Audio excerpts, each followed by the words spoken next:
tous, aujourd'hui je voudrais entamer une série de vidéos sur la création du site internet pour les indépendants et les petites entreprises. Alors c'est vrai que le site internet c'est devenu un outil de communication indispensable pour la plupart des petites structures, et puis aujourd'hui c'est vrai que c'est assez simple de faire un site internet. On peut passer par un prestataire évidemment, mais on peut aussi faire un site tout seul en passant par des plateformes type WordPress. Donc c'est vrai que c'est devenu assez simple et que pour peu de frais on peut se permettre d'avoir un joli site, même un site vitrine où il n'y a que nos coordonnées. Mais c'est vrai que c'est un outil de communication très intéressant pour les indépendants et puis pour les petites structures, les gens qui sont seuls, les micro-entrepreneurs. Ça permet de communiquer sur ses produits et ses services. Alors quand on crée un site web, comme je l'ai dit, soit on fait ça tout seul, soit on passe par un prestataire. La première question qui se pose, c'est le choix du nom de domaine. Alors un nom de domaine c'est quoi? C'est à la fois une adresse, c'est-à-dire c'est l'adresse sur le web sur laquelle on peut vous retrouver, et puis c'est aussi comme une marque, un signe de ralliement pour votre clientèle, c'est-à-dire c'est le nom qu'ils associent à vos produits ou à vos services.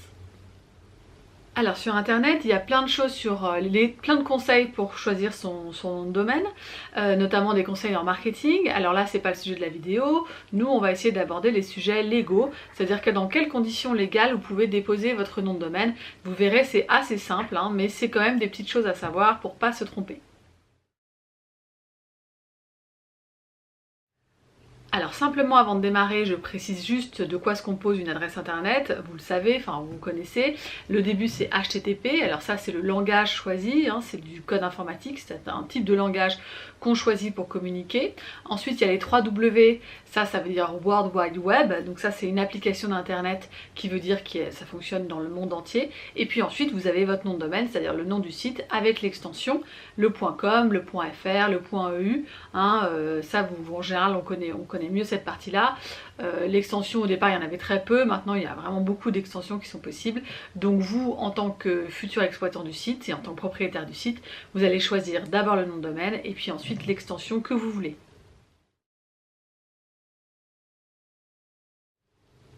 Alors, dans quelles conditions vous pouvez choisir votre nom de domaine? Donc le nom de domaine, d'abord, vous ne pouvez pas choisir tous les signes que vous voulez. J'ai écrit un article dans lequel je rappelle que il y a 63 signes maximum, il y a certains tirets qui sont autorisés, pas d'autres. Je ne vais pas rentrer dans les détails dans la vidéo, ça n'a pas grand intérêt, de toute façon c'est rappelé dans l'article écrit. La chose la plus importante, la condition la plus importante pour pouvoir déposer votre nom de domaine, c'est évidemment qu'il soit disponible. De toute façon, au moment où vous allez vouloir déposer votre nom de domaine, que vous passiez par le site de la FNIC, par le site d'un bureau d'enregistrement, par le site d'un hébergeur type OVH, de toute façon quand vous allez taper le nom, s'il n'est pas disponible, vous ne pourrez pas le déposer. Donc de toute manière, vous n'avez pas de recherche particulière sur un autre nom de domaine à effectuer, c'est-à-dire une recherche d'antériorité pour savoir si votre nom de domaine est disponible. De toute façon, en le tapant sur tous les sites qui vous offrent la possibilité d'enregistrer votre nom de domaine, vous ne pourrez pas l'enregistrer s'il n'est pas disponible. Si vous voulez procéder à une recherche quand même, vous pouvez aller sur la base de données qui s'appelle WHOIS, donc WHOIS, qui est sur le site de la FNIC, et à ce moment-là, vous pourrez accéder à la disponibilité des sites. Mais encore une fois, maintenant c'est possible via les sites d'hébergeurs et puis via les plateformes aussi de création de sites web type WordPress, d'avoir accès à la disponibilité des noms de domaine.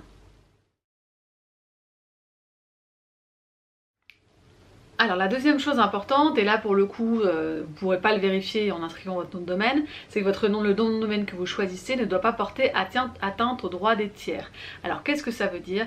Ça veut dire qu'il ne doit pas être proche d'une marque qui existe déjà, d'un patronyme qui existe déjà, et ça pour le coup il faut faire l'effort d'aller sur le site de l'INPI par exemple pour les marques, pour vérifier si votre nom de domaine ne correspond pas à une marque qui existe déjà. Parce que le problème c'est que rien ne vous empêchera matériellement de déposer un nom de domaine, mais si dans quelques années le titulaire d'une marque s'aperçoit que ça ressemble beaucoup à sa marque et que quelque part que vous faites de la contrefaçon ou du parasitisme à son égard, à ce moment-là, il est tout à fait en capacité de vous poursuivre et même de gagner. Et ça, c'est le pire qui puisse vous arriver, c'est-à-dire vous déposez un nom de domaine qui va fonctionner pendant plusieurs années et puis d'ici 5 ans, vous êtes obligé d'en changer.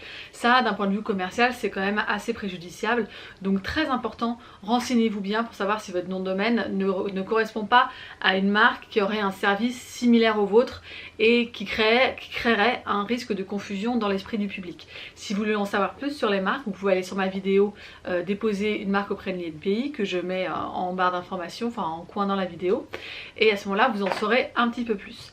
De toute façon, moi ce que je vous conseille, c'est de, en même temps que vous enregistrez un nom de domaine, de déposer une marque correspondante, parce que c'est vrai que ce soit votre nom de domaine, votre marque, votre identité visuelle, tout ça est lié, donc l'idéal c'est d'avoir un nom générique qui va vous servir pour tout. Enfin un nom ou des éléments qui se ressemblent. Donc vraiment la question de la marque et le fait de savoir si ça ressemble à une marque déjà existante, c'est très important dans le choix de votre nom de domaine. Enfin, un autre aspect de la légalité de votre nom de domaine, c'est le respect de la charte AFNIC.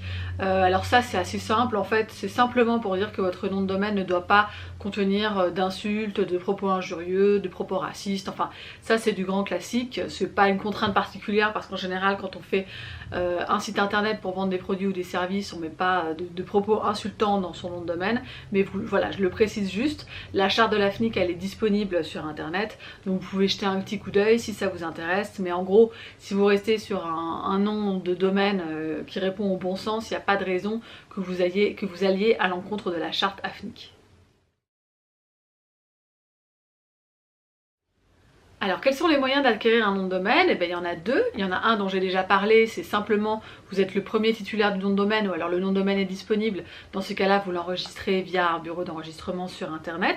Soit si vous voyez qu'un nom de domaine existe mais qu'il appartient déjà à quelqu'un, déjà il y a les sites, il y a des sites qui permettent, qui vous permettent, pardonnez-moi, de négocier pour vous éventuellement la cession de nom de domaine.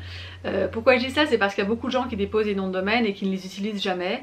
Et c'est vrai que si vous avez un nom de domaine vraiment en tête, que ça correspond à votre marque et que ça correspond à vos produits et que vous y tenez vraiment, ça peut valoir le coup d'écrire à la personne qui détient ce nom de domaine si vous constatez qu'elle ne l'utilise pas, que le site correspondant n'est pas du tout exploité. Et dans ce cas-là, vous pouvez essayer de lui racheter son nom de domaine. Ça se fait beaucoup. Alors une fois qu'on a choisi son nom de domaine et qu'on a constaté qu'il était disponible ou qu'on en a acquis la propriété auprès d'un tiers, il faut l'enregistrer.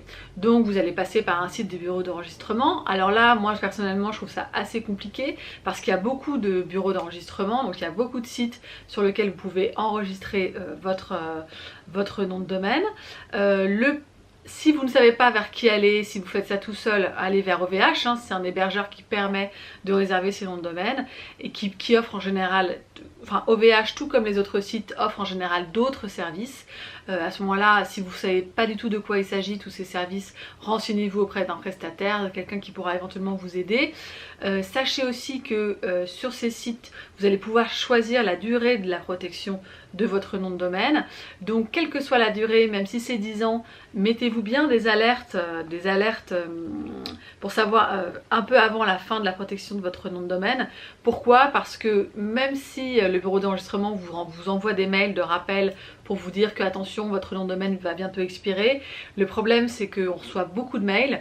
Moi je sais que par exemple j'ai des noms de domaine réservés sur OVH et je reçois régulièrement des mails d'OVH que je ne lis pas parce qu'ils abordent des sujets différents et que j'en reçois trop souvent, et c'est vrai que ça va très vite de louper la protection de louper la fin de la protection de son nom de domaine. Et le risque évidemment c'est que votre nom de domaine soit racheté par quelqu'un d'autre. C'est ce qu'on appelle le cybersquatting, c'est des gens qui rachètent, enfin non, c'est un petit peu différent, mais c'est des gens qui vont racheter votre nom de domaine pour après vous faire du chantage pour vous le racheter assez cher, vous le revendre assez cher, pardon.